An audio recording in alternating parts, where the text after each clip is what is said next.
Hello students, मैं ब्रिजमोहन सिंह पुंडीर लेके आया हूँ आपके लिए फिजिक्स लेक्चर सीरीज़ के में आपकी ये दूसरा लेक्चर हमारा ये। तो आज हम लोग डिस्कस करने वाले हैं जो है काइनेमेटिक्स हम लोग डिस्कस करेंगे आज। ठीक है जी। तो इससे पहले कि हम लोग काइनेमेटिक्स पढ़े, हम लोग डिस्कस कर लेते हैं कि मैकेनिक्स आपका होता क्या, व्हाट इज़ मैकेनिक्स। ठीक है जी। Mechanics, what is mechanics. तो मैकेनिक्स आपका क्या है? It is a branch of physics which deals with the study of motion of the body. तो basically it is a branch of physics which deals with the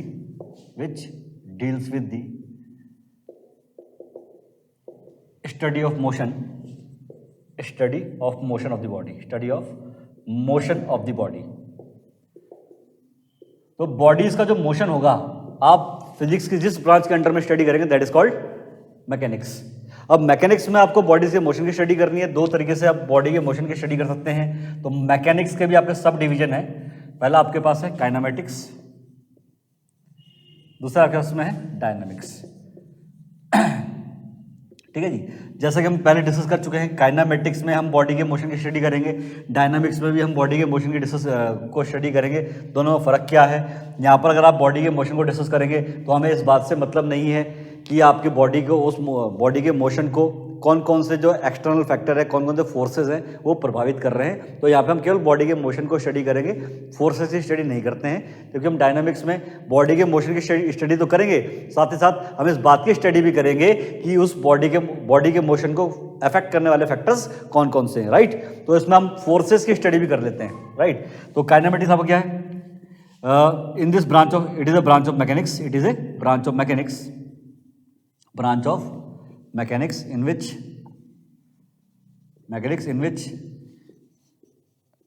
we study the motion of the body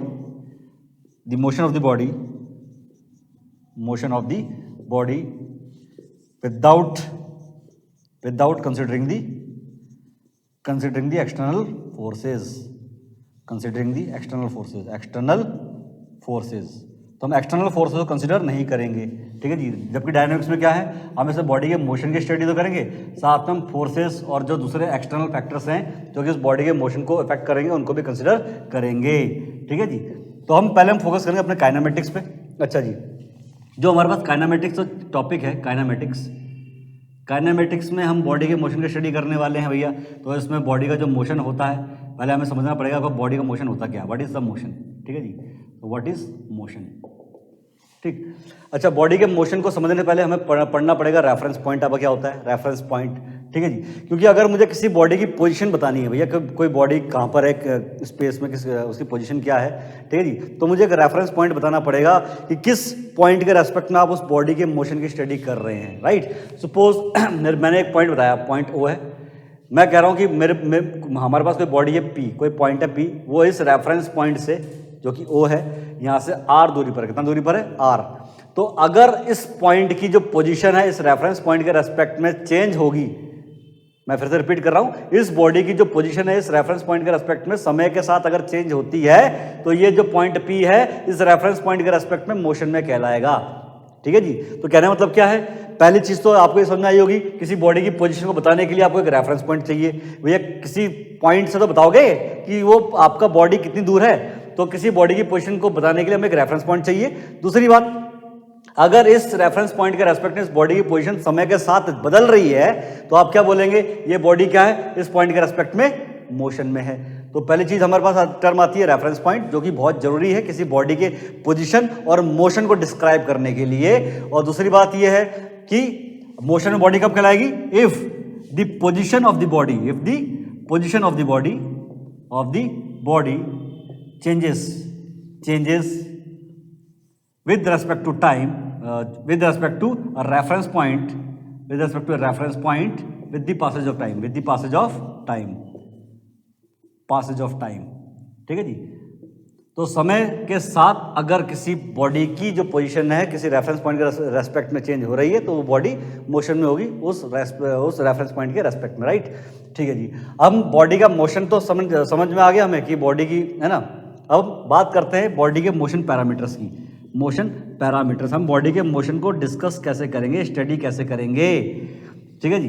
जैसे कि मैं कहता हूं, जब भी आप first time किसी से मिलते हैं, किसी आदमी से मिलते हैं, किसी भी इंसान से मिलते हैं, तो आपके दिमाग में कुछ सेट पैरामीटर्स होते हैं, कुछ स्टैंडर्ड होते हैं। उन पैरामीटर्स के बेसिस पे आप उस इंसान को जज करते हो ना, कि भैया उसने क्या पहना हुआ है, हाउ ही और शी टॉक्स, है ना, कौन से टॉपिक्स है, उनके विचार क्या है।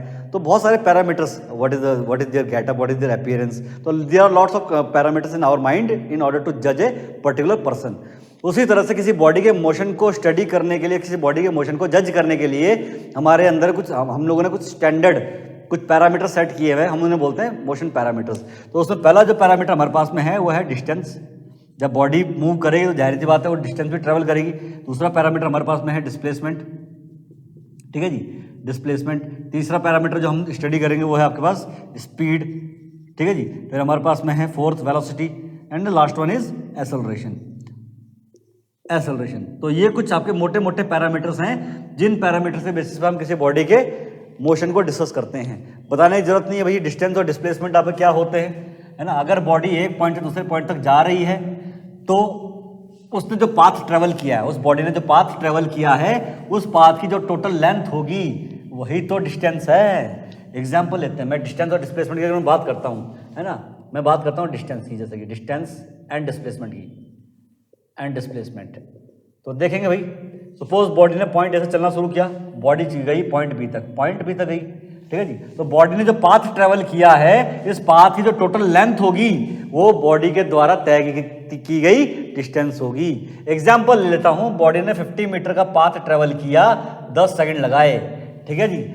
पर बॉडी ने पाथ तो 50 मीटर 50 मीटर ट्रेवल किया, बट वो विस्थापित डिस्प्लेस कितनी हुई बॉडी, केवल 10 मीटर डिस्प्लेस हुई। कितने टाइम में, सेम टाइम 10 सेकंड में, ठीक है जी। तो डिस्टेंस क्या होती है, टोटल पाथ लेंथ, और डिस्प्लेसमेंट क्या होती है, इनिशियल पोजीशन और फाइनल पोजीशन के बीच में जो सबसे छोटी डिस्टेंस होती है वो होती है डिस्प्लेसमेंट। तो जो डिस्टेंस होती है, पाथ लेंथ जो होती है स्केलर क्वांटिटी, और डिस्प्लेसमेंट होती है वेक्टर क्वांटिटी। आई थिंक ये सब चीजें आपको पता होनी चाहिए, बेसिक्स, ठीक है जी। और स्पीड क्या होती है भाई, मैंने कहा यहाँ पर बॉडी ने जो डिस्टेंस ट्रेवल किया है 50 मीटर, ये 10 सेकंड में ट्रेवल किया है। तो 1 सेकंड में कितना ट्रेवल करेगी बॉडी, 50 मीटर अपॉन 10 सेकंड, तो ये हो जाएगा आपको 5 मीटर पर सेकंड, है ना। तो 5 मीटर पर सेकंड क्या है, ये आपकी बॉडी की स्पीड है। तो स्पीड क्या होती है, it is the distance travelled by the body in unit time. इकाई समय में, 1 सेकंड में, 1 मिनट में बॉडी ने कितना डिस्टेंस ट्रेवल किया है, वो होता है बॉडी की स्पीड। अब हम बात करते हैं वेलोसिटी की।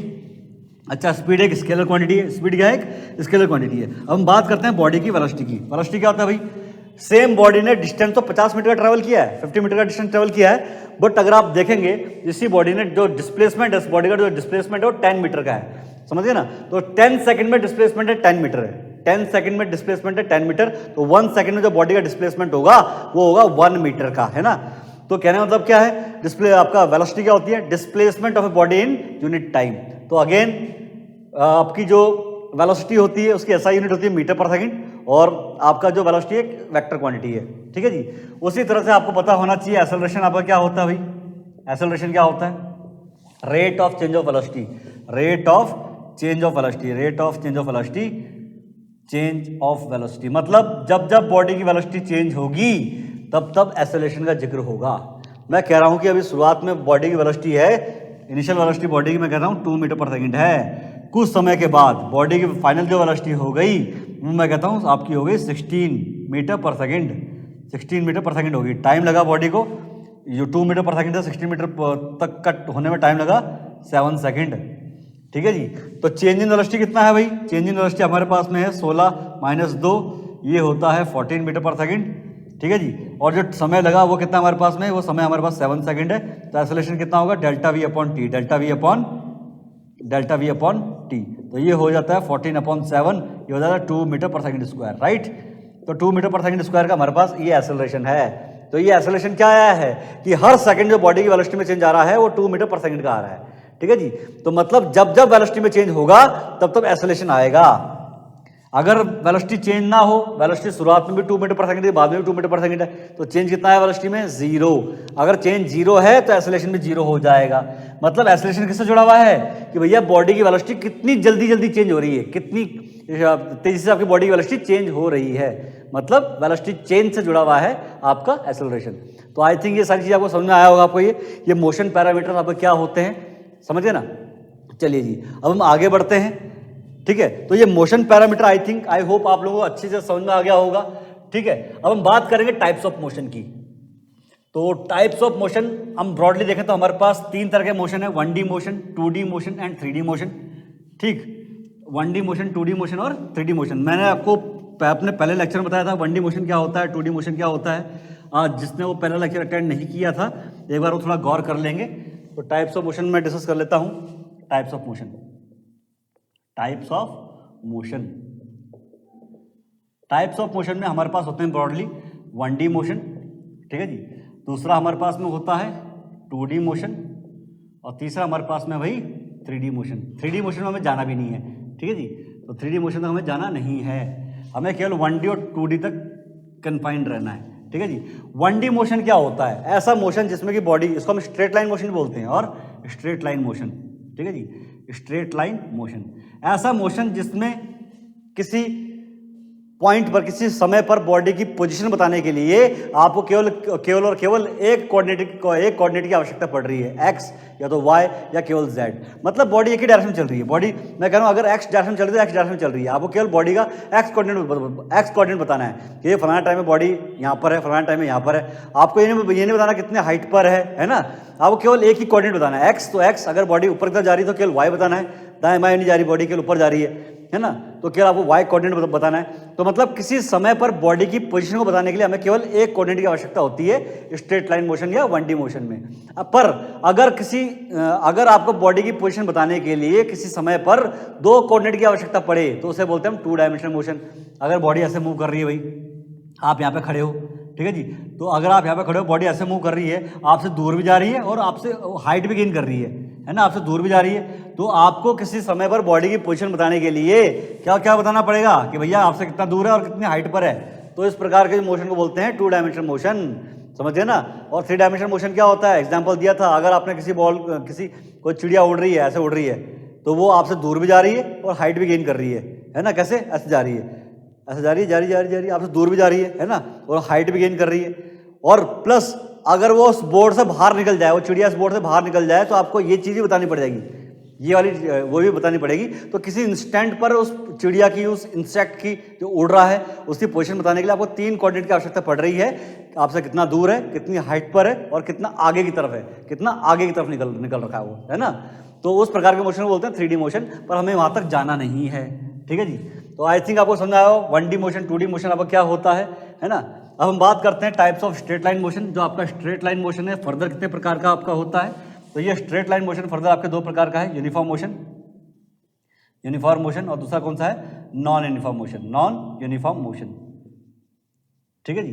तो uniform motion, non uniform motion क्या होते हैं, इसको हमें बड़े डिटेल में पढ़ना है। और जो आपका 1D मोशन, 2D मोशन है, 2D मोशन में हमें 2 चीज़ें पढ़नी पड़ेगी, प्रोजेक्टाइल मोशन, आपको थोड़ा बहुत आइडिया होना चाहिए। और दूसरा इसमें आता है एग्जाम्पल इसका सर्कुलर मोशन, ठीक है जी।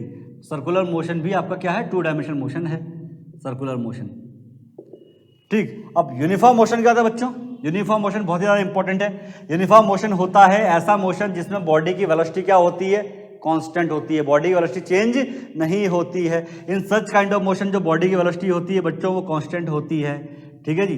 अगर वेलोसिटी कांस्टेंट है मतलब वेलोसिटी चेंज नहीं हो रही है, चेंज इन वेलोसिटी 0 है। और अगर चेंज इन वेलोसिटी 0 है तो हमारा एक्सेलरेशन भी क्या होगा? 0। क्यों? एक्सेलरेशन डिपेंड करता है चेंज इन वेलोसिटी पे, और चेंज इन वेलोसिटी ही 0 है तो एक्सेलरेशन भी क्या हो जाएगा? एक्सेलरेशन भी हो जाएगा 0। तो मतलब ऐसा मोशन जिसमें एक्सेलरेशन की वैल्यू 0 होती है उसे बोलते हैं हम लोग यूनिफॉर्म मोशन। और अगर एक्सेलरेशन 0 है, मैं यूं कहूं वेलोसिटी कांस्टेंट है, तो इस प्रकार के मोशन में हम सिंपल सा फॉर्मूला यूज करते हैं, डिस्प्लेसमेंट बराबर वेलोसिटी इनटू टाइम। तो यहाँ पर जो एस है वो सन नहीं है, ये एस डिस्प्लेसमेंट है, वी वेलोसिटी और टी टाइम है। ये सिंपल सा फॉर्मूला हम कब यूज करेंगे? यूनिफॉर्म मोशन केस में, जब वेलोसिटी आपकी कांस्टेंट है। पर मैं कह रहा हूं आपकी वेलोसिटी कांस्टेंट नहीं है, वेलोसिटी लगातार चेंज हो रही है आपकी, उस केस में हम क्या यूज करेंगे? उस केस में हम उसे कहते हैं नॉन यूनिफॉर्म मोशन। क्या बोलते हैं उसको हम? नॉन यूनिफॉर्म मोशन, ठीक है जी। तो नॉन यूनिफॉर्म मोशन जो है इसमें वेलोसिटी कांस्टेंट नहीं होती, वेलोसिटी लगातार चेंज होती रहेगी भाई, ठीक है जी। तो वेलोसिटी कांस्टेंट नहीं है भाई, velocity is not equal to constant नहीं है, वेलोसिटी चेंज हो रही है। अगर वेलोसिटी चेंज हो रही है तो भैया कुछ ना कुछ एक्सेलरेशन मिलेगा हमें, एक्सेलरेशन की वैल्यू 0 नहीं होगी, तो एक्सेलरेशन की वैल्यू 0 नहीं होती। इस प्रकार के मतलब कुछ ना कुछ एक्सेलरेशन आपको मिलेगा। अब इसमें बनता है कि जो भी एक्सेलरेशन आपको मिल रहा है, जो भी एक्सेलरेशन है, अगर वो कांस्टेंट है, अगर एक्सेलरेशन क्या है, वो कांस्टेंट है, उस केस में हम यूज करेंगे three equations of motion. Three equation of motion are used, three equations of motion हम यूज करते हैं। ठीक है जी। कौन कौन सी इक्वेशन आपको पता ही है, v equals to u plus a t, s equals to u t plus half a t square, है ना। तो three equation motion I think आप लोगों को सबको पता होनी चाहिए। तो हमारे पास वो थ्री इक्वेशन ऑफ मोशन क्या है भाई, three equation of motion, three equations of motion.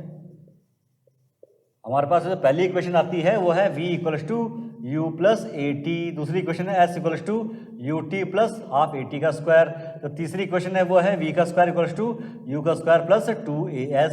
और यहाँ पर u का मतलब क्या है, अम्ब्रेला, अम्ब्रेला नहीं है, u का मतलब है इनिशियल वेलोसिटी, v का मतलब है फाइनल वेलोसिटी, a का मतलब है एक्सेलरेशन और t का मतलब है टाइम।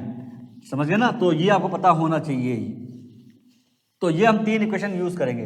अब आप बोलेंगे सर ये तीन इक्वेशन क्यों यूज कर रहे हैं हम लोग, हाँ ये वाली इक्वेशन क्यों नहीं यूज करते, ये वाला फॉर्मूला क्यों नहीं यूज करते।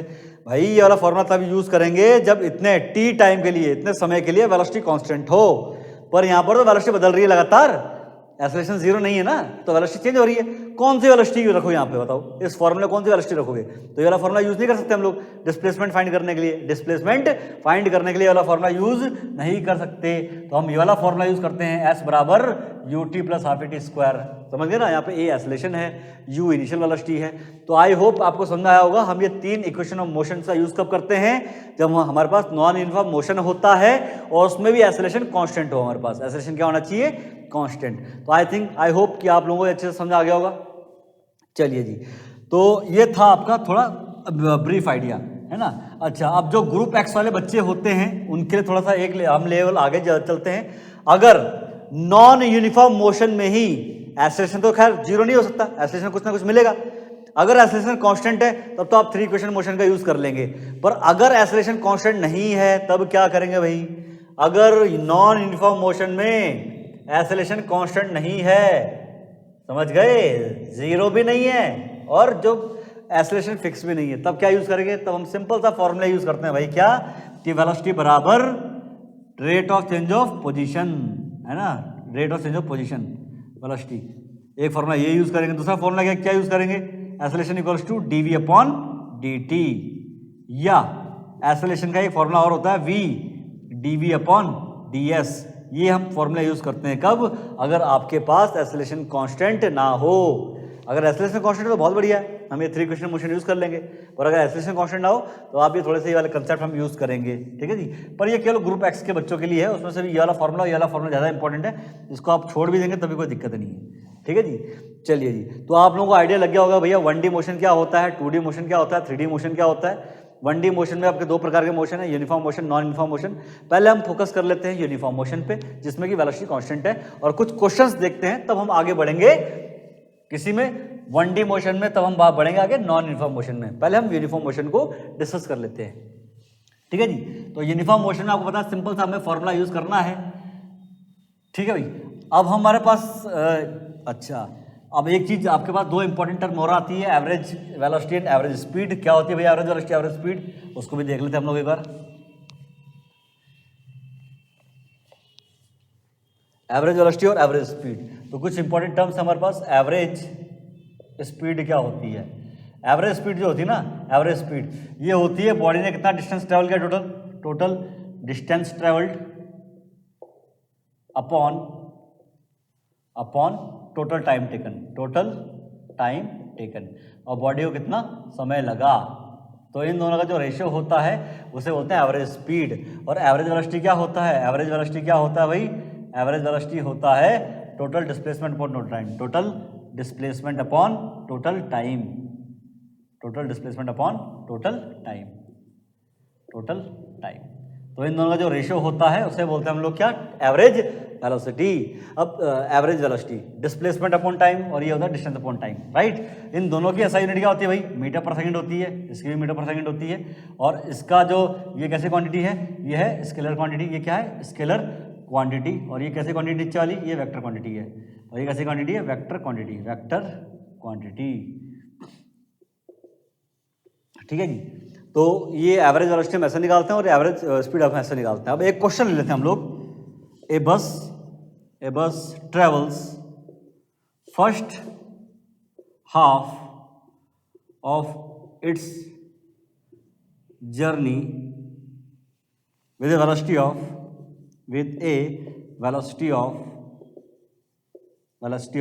60 kilometer per hour, 60 kilometer per hour, and for remaining half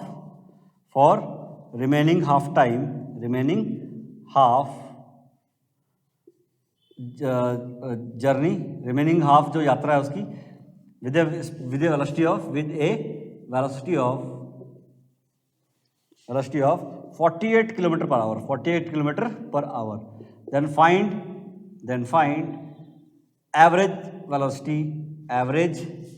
velocity during the entire journey, पूरी यात्रा के दौरान उसकी एवरेज वेलोसिटी क्या रही. ठीक है जी. तो आपको इसमें दिया हुआ है कि भैया आधी डिस्टेंस तो बस ने 60 की स्पीड से ट्रैवल की है और बची हुई आधी दूरी बस ने 48 की स्पीड से ट्रैवल करी है. आपको टोटल डिस्टेंस बतानी है कि टोटल एवरेज पूरे जर्नी के दौरान बस की क्या एवरेज स्पीड रही वो बताना आपको. कैसे बताएंगे भाई, कैसे करेंगे इसको? चलिए देखते हैं इसको.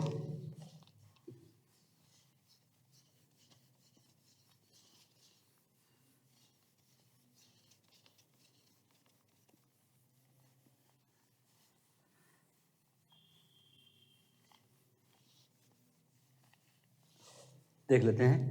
तो इस क्वेश्चन में हमें क्या दिया हुआ भाई, पहली हाफ डिस्टेंस. तो देखते हैं. मैं कहता हूं जी बस ने पॉइंट ए से पॉइंट बी तक की टोटल डिस्टेंस ट्रेवल की. ठीक है जी. आधी जो दूरी है हाफ डिस्टेंस, इसको मानता हूँ एक्स. आधी दूरी तक बस की स्पीड क्या रहेगी 60. बची हुई आधी दूरी के लिए बस की स्पीड क्या रही 48. ठीक है जी. अच्छा जी, हमें निकालनी है एवरेज स्पीड. एवरेज स्पीड कैसे निकालते हैं हम, एवरेज वेलोसिटी कैसे निकालते हैं, टोटल डिस्टेंस है ना, अपॉन टोटल टाइम. इसमें दिख रहा है टोटल डिस्टेंस कितना भाई, total distance x plus x 2x है. टोटल टाइम मान लेता हूँ यहाँ से यहाँ तक टाइम, ए से सी तक का टाइम T1 मान लेते हैं. ठीक है जी. और सी से बी तक का टाइम T2 मान लेते हैं. तो T1 प्लस T2 क्या आ जाएगा टोटल टाइम. तो डिस्टेंस है हमारे पास 2x. टाइम कैसे निकालते हैं भाई, ए से सी तक तो स्पीड कांस्टेंट है ना 60 किलोमीटर पर आवर. हम सिंपल सा फॉर्मूला यूज करेंगे, कौन सा, डिस्प्लेसमेंट बराबर वेलोसिटी इनटू टाइम. पर मुझे समय निकालना है, यहाँ से यहाँ तक का समय निकालना है. तो समय का फॉर्मूला क्या हो जाएगा, डिस्टेंस अपॉन स्पीड. तो डिस्टेंस कितनी यहाँ से यहाँ तक की, यहाँ से यहाँ तक की डिस्टेंस है x. स्पीड कितनी है यहाँ से यहाँ तक की स्पीड है 60. तो डिस्टेंस अपॉन स्पीड से टाइम आ जाएगा T1 प्लस यहाँ से यहाँ तक टाइम कितना होगा, यहाँ से यहाँ तक की डिस्टेंस कितनी है x अपॉन 48 अपॉन स्पीड. ठीक है जी. तो उसको अगर मैं सॉल्व करूंगा तो हमारे पास कितना आ जाएगा, ये x से आपका x कट जाएगा. देखिए कॉमन लेकर आप x काट सकते हैं. ठीक. तो इसको सॉल्व करेंगे आपको आ जाएगा 53.33 किलोमीटर पर आवर. ये आपकी एवरेज स्पीड आ जाएगी, एवरेज वेलोसिटी आ जाएगी. तो मेरे ख्याल से आपको कोई दिक्कत नहीं होनी चाहिए एवरेज वेलोसिटी निकालने के लिए. पॉइंट ए से बी तक की एवरेज वेलोसिटी कितनी है. अब हम आगे बढ़ते हैं. ठीक है जी. ठीक है. तो हमने देखा, तो अगर आपको बोला कि भैया पहली आधी दूरी के लिए स्पीड इतनी है, बची आधी दूरी के लिए स्पीड इतनी है, तो आपको एवरेज स्पीड निकालने का सिंपल सा फॉर्मूला यूज़ करना है. एवरेज स्पीड निकालने का वो है 2v1 v2 upon v1 plus v2. ये सिंपल सा आपके पास फॉर्मूला है. कब, अगर उसने बोला कि भैया पहली आधी दूरी के लिए स्पीड ये है, बची हुई आधी दूरी के लिए स्पीड ये है, उस केस में एवरेज स्पीड निकाली तो फॉर्मूला ये है. चाहे तो आप इस फॉर्मूला को लगा के देख लो. एवरेज स्पीड कितनी आ जाएगी, ये आ जाएगी 2. v1 की वैल्यू कितनी है और 60, v2 की वैल्यू कितनी है 48 है ना. ये हो जाएगा 60 प्लस 48 सॉल्व करेंगे तो कितना आ जाएगा 53.33 किलोमीटर पर आवर आपका आ जाएगा ये. ठीक है जी. तो ये फॉर्मूला कब एप्लीकेबल होता है, जब आधी डिस्टेंस के लिए स्पीड दे रखी हो, बची हुई आधी डिस्टेंस के लिए स्पीड दे रखी हो, आधा डिस्टेंस होने पर. तो ये आपका फॉर्मूला यूज़ करेंगे. ठीक है जी. अब हम एक नेक्स्ट क्वेश्चन लेते हैं. ठीक है जी. एक नेक्स्ट क्वेश्चन लेते हैं, फिर हम आगे बढ़ेंगे इसमें.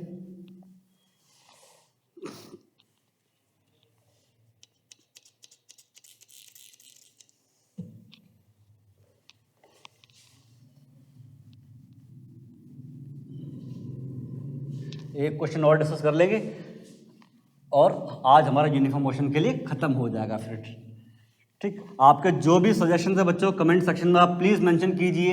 आपकी जो भी क्वेरीज हैं कमेंट सेक्शन में आप मेंशन कर सकते हैं। आपको लगता है कि सर इस टॉपिक पे हम थोड़ा आप डेप्थ में वीडियो बनाइए, इन डेप्थ वीडियो बनाइए, आप प्लीज़ वो टॉपिक भी मेंशन कीजिए, है ना, कि जब तक आप लोग हमें बताएंगे नहीं, सजेशन देंगे नहीं, तो ये सब क्योंकि सारे लेक्चर हम बना रहे हैं आपके लिए बना रहे हैं। अगर आपको चीज़ें उसमें और बेहतर चाहिए तो प्लीज़ उसको आप मेंशन कीजिए कमेंट सेक्शन में, राइट।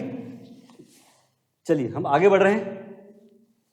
अब हम बात करते हैं एक नेक्स्ट क्वेश्चन के लिए, ठीक है जी। क्वेश्चन सेम है। If a bus travels with a speed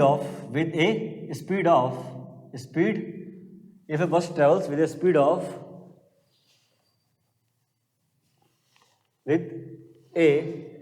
speed of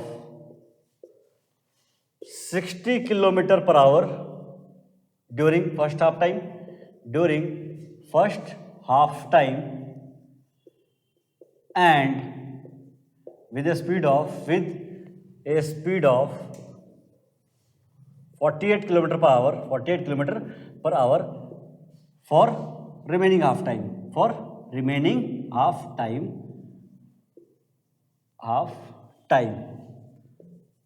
then find average velocity, the average velocity during the entire journey,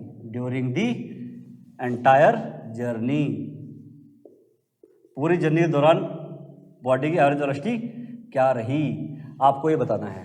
इसमें काम की बात ये है कि इसमें पहली आधी दूरी तक बॉडी की स्पीड सेम नहीं है, आधी दूरी नहीं है, इसमें आधा समय है। बस को पूरी जर्नी करने में जितना भी समय लगा उस समय में आधे समय तक बॉडी की स्पीड क्या रही, 60 रही। बचे हुए आधे समय में बॉडी की स्पीड क्या रही, 48 रही। तो इसमें हाफ किसका हो रहा है, समय का हाफ हो रहा है। पहले वाले क्वेश्चन में हाफ किसका हो रहा था, डिस्टेंस का हाफ हो रहा था। क्योंकि आधी दूरी है ना, आधी दूरी तक तो बस की स्पीड 60 थी, आधी बची हुई आधी दूरी में बस की स्पीड 40 थी। जबकि यहाँ पे समय का हाफ हो रहा है, इसी का ध्यान रखेंगे आप, है ना। यही आपका एक मेन आपका की पॉइंट है इन क्वेश्चंस का, राइट। तो आपको एवरेज स्पीड निकालना है। अगेन एवरेज स्पीड का सबको पता है फॉर्मूला क्या होता है। एवरेज स्पीड का फॉर्मूला होता है, एवरेज स्पीड या वेलोसिटी का फॉर्मूला क्या होता है। एवरेज वेलोसिटी का फॉर्मूला हमारे पास में है total distance upon total time, ठीक है जी। तो यहाँ पर क्या है, बॉडी ने पॉइंट ए से पॉइंट बी तक गई, पॉइंट ए से पॉइंट बी तक गई। अब आधे समय में बॉडी की स्पीड थी 60, बचे हुए आधे समय में बॉडी की स्पीड थी 48। अब डिस्टेंस हाफ नहीं हो रहा है, समय हाफ हो रहा है। तो पहले आधे समय में बॉडी ए से सी तक पहुंच गई, मान लेते हैं बॉडी ए से सी तक पहुंच गई, समय टाइम लगा टी। बचे हुए आधे समय में बॉडी सी से बी तक पहुंच गई, समय लगा टी। यहाँ पर बॉडी की स्पीड थी 60, पहले आधे समय बॉडी की स्पीड कितनी थी, 60 थी। बचे हुए आधे समय बॉडी की स्पीड 48 थी, कोई दिक्कत नहीं भाई साहब। तो यहाँ पर हमें एवरेज वेलोसिटी निकालनी है। एवरेज वेलोसिटी कैसे निकालेंगे भाई, यहाँ टोटल डिस्टेंस कितना भैया, ये वाला डिस्टेंस प्लस ये वाला डिस्टेंस। ये वाला डिस्टेंस कैसे फाइंड करेंगे, स्पीड कांस्टेंट है, टाइम गिवन है t, तो डिस्टेंस का फॉर्मूला क्या होता है, स्पीड इंटू टाइम। तो a से c तक की डिस्टेंस कितनी है, speed into time, plus c से b तक का डिस्टेंस कितना है, speed into time 48 into t, upon total time कितना है भाई, ये इसका समय t, इसका समय t प्लस t, टोटल समय 2t। कर लीजिए सॉल्व इसको, 108t अपॉन 2t, याद आएगा, t से t गया 54 किलोमीटर पर आवर आपकी एवरेज स्पीड आ जाएगी, एवरेज वेलोसिटी आपकी ये आ जाएगी, ठीक है जी। तो आपने देखा ए से बी तक का जो एवरेज वेलोसिटी बॉडी कितनी आ रही है, 54 आ रही है, और पहले कितनी आ रही थी हमारी 53। दोनों क्वेश्चन में क्या डिफरेंस है आपको समझ में आ गया होगा आई थिंक, ठीक है जी। तो आप इन चीज़ों का ध्यान रखेंगे। अच्छा जी, अगर आपको इस प्रकार के क्वेश्चन दिए हों कि पहले आधे समय में बॉडी की वेलोसिटी ये है, बचे हुए आधे समय में बॉडी की वेलोसिटी ये है, उस केस में अगर आपको एवरेज वेलोसिटी निकालनी है तो उसका सिंपल सा फॉर्मूला होता है v1 प्लस v2 अपॉन 2। इस चीज़ का ध्यान रखेंगे बच्चों। ये वाला फॉर्मूला कब यूज़ करना है, ये वाला फॉर्मूला तब यूज़ करना है जब आपको गिवन हो भैया पहले आधे समय में बॉडी की वेलोसिटी है, बचे हुए आधे समय में हाफ टाइम में बॉडी की वेलोसिटी है, तब ये वाला फॉर्मूला यूज़ करेंगे एवरेज वेलोसिटी निकालने का, ठीक है जी। तो ये आपके पास दो इंपॉर्टेंट फॉर्मूला हमारे पास में आ गए हैं, आप इनको दिमाग में रखेंगे, ठीक है जी। और इसका रिगार्डिंग क्वेश्चंस कीजिए, सॉल्व कीजिए। आपके पास सैम्पल पेपर हैं, पुराने प्रीवियस ईयर्स हैं। अगर आपको कोई डाउट आता है, कोई आता है, तो प्लीज़ कमेंट सेक्शन में मेंशन कीजिए। मैं कोशिश करूंगा कि नेक्स्ट वीडियो लेक्चर में पहले आपके डाउट्स वगैरह वो चीज़ों को मैं लूँ। तब तक लिए बच्चों बाय बाय, मिलते हैं हम नेक्स्ट लेक्चर में।